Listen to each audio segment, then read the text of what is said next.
Tout s'est bien passé en mon absence, demanda-t-elle d'un ton presque anodin. Oui, madame, répondit Amina en baissant légèrement la tête. Mais cette réponse ne satisfaisait pas Fatou. Elle sentait qu'il y avait quelque chose, un détail qu'elle n'arrivait pas encore à saisir. Comme une odeur discrète mais persistante, un soupçon qui refusait de s'effacer. Elle retourna voir Kofi, son ton plus sérieux cette fois. Kofi, je veux savoir ce qui se passe. Quelque chose ne va pas, et je ne partirai pas tant que tu ne m'auras pas dit la vérité. Pris entre la peur de décevoir sa mère et la promesse qu'il avait faite à Amina, Kofi resta silencieux. Mais ce silence, loin d'apaiser Fatou, ne fit qu'alimenter ses soupçons. Le drame était en marche, et les murs de cette maison, si souvent témoins de moments de gloire et de bonheur, allaient maintenant résonner des échos d'une vérité qui ne pouvait plus être cachée.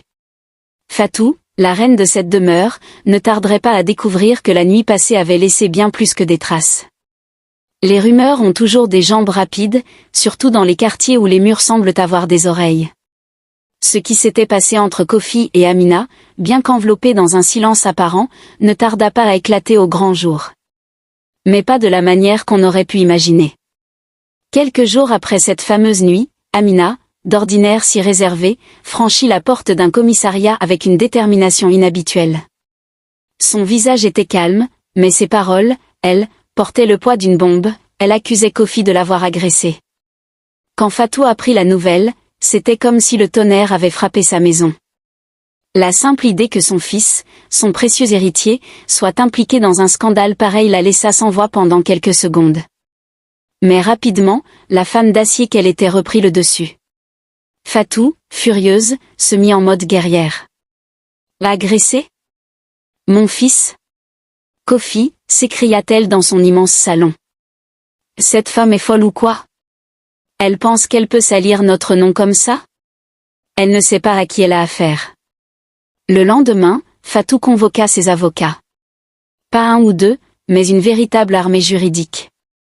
Elle voulait que cette affaire soit réglée avant même qu'elle ne fasse la une des journaux.